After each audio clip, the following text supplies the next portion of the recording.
Welcome to my channel.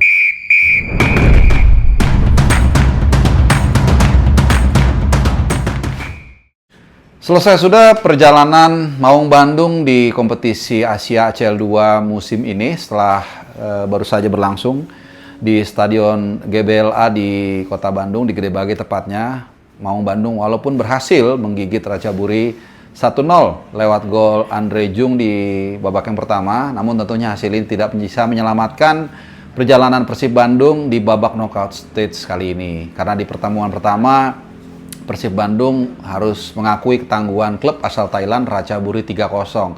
Sehingga secara agregat Ratchaburi menang 3-1.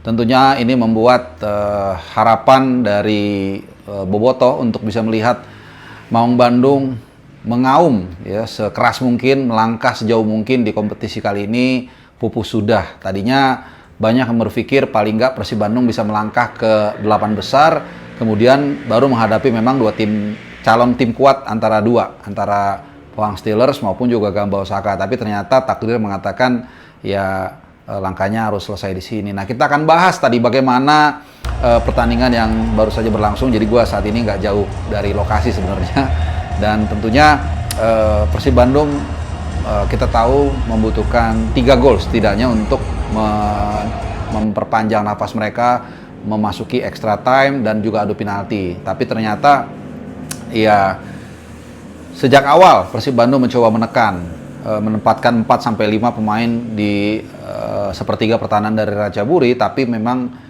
tidak mudah juga. Kita harus akui Ratchaburi tampil sangat solid, skill-skill dasar mereka, cara mereka nahan bola, 1-2 sentuhan mereka, kemudian juga penjaga gawangnya ini luar biasa harus diakui. Saat di leg pertama maupun juga di leg kedua juga tampil sangat firm.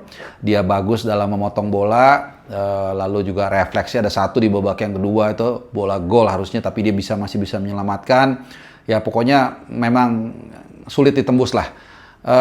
Persib agak lambat startnya, tapi kemudian sempat mencetak gol, tapi kalau nggak salah lewat Berginho ya, tapi kemudian memang offside.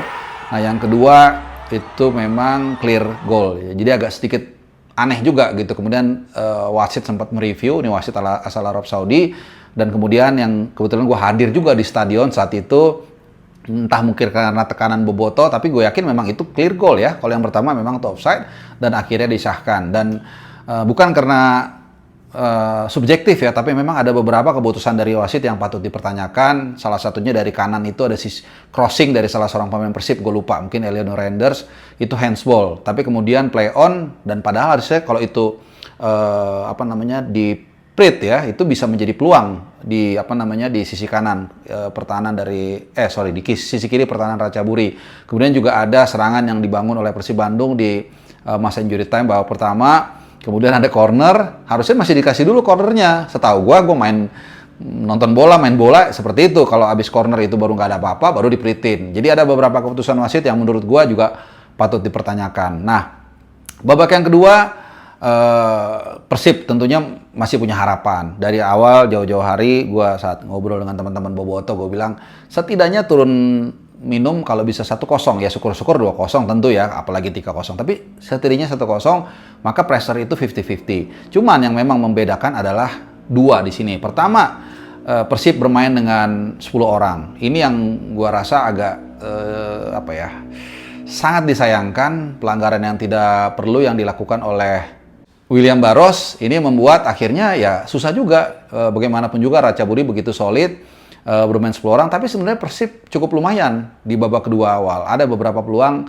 tapi memang ya susah lah ya, dan tadi itu kiper juga memang cukup bagus. Dan kedua, harus diakui absennya Mark Locke memang sangat terasa. Di tengah menurut gua Putros tidak se-firm seorang Mark Locke, walaupun usia Mark Locke ya sudah cukup tergerus usia, tapi pengalaman dia, kemudian kita tahu dia ada seorang lone wolf ketika menjadi central midfielder, ini luar biasa. Jadi ini kerasa banget, dan ya bahkan juga sebenarnya untung aja ya, walaupun ini tidak akan merubah apapun di detik-detik terakhir. Sebenarnya Ratchaburi ada peluang ya ketika serangan balik, ketika memang Persib begitu bernafsu untuk mencari gol kedua, kemudian ada counter, ada 2 lawan 1, sempat 3 lawan 1, tapi karena pemain Ratchaburi itu lama dalam mengambil keputusan akhirnya, dan ada satu shot sebenarnya diselamatkan oleh Teja Pakualam, jadi tidak ada tidak ada gol penyimbang kedudukan ya, walaupun kalau itu pun gol nggak berubah keadaan juga.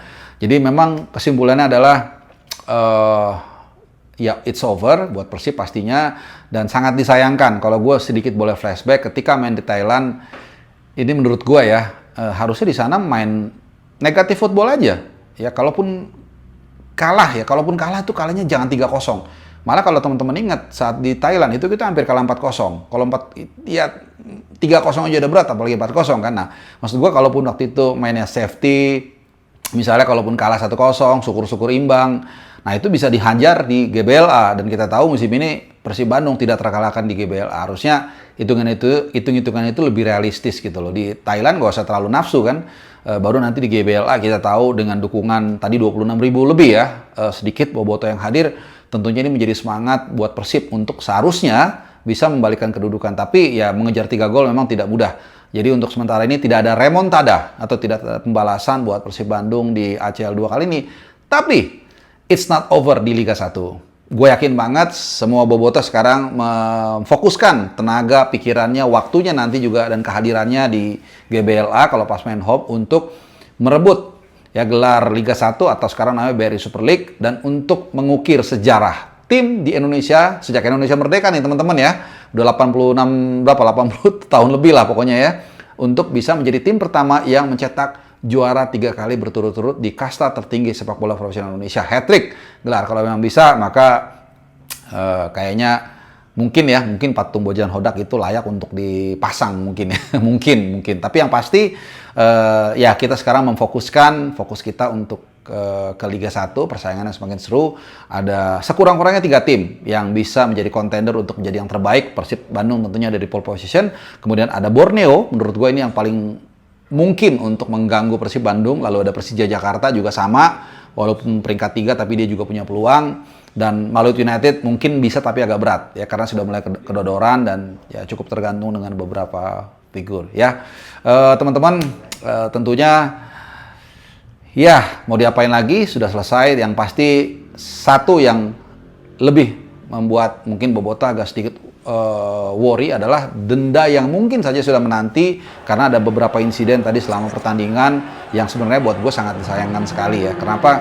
Karena ada momen dimana ketika Maung Bandung sedang mengejar gol, malah kemudian ada pelemparan oknum ya. Ini nggak semua, gue di stadion kalau ngelihat itu mungkin hanya 10-20 orang lah dari 26.000 penonton yang kemudian melempar botol minum, itu malah memperlambat ritme. Itu kan sayang sekali. Dan kemudian ada insiden di penutupan pertandingan ya, gua nggak ngerti lah itu. Pokoknya ada sekelompok orang yang kemudian melakukan ya pelemparan yang akhirnya mayoritas bobotoh 99% bobotoh itu tidak terima seperti itu. Artinya lebih banyak yang waras daripada yang enggak. Dan ini yang mungkin akan ditunggu, mudah-mudahan sih. Kalau denda kelihatannya hampir pasti ada, tapi mudah-mudahan nggak terlalu banyak ya, supaya keuangannya nggak terganggu. Oke, itu aja sedikit lah, nggak usah terlalu banyak karena ini hasil yang sangat mengecewakan. Bukan kemenangannya ya, kalau menang sih menang, tapi tidak berhasil untuk remontada. Terima kasih teman-teman, sehat selalu, sampai nanti, bye, adios.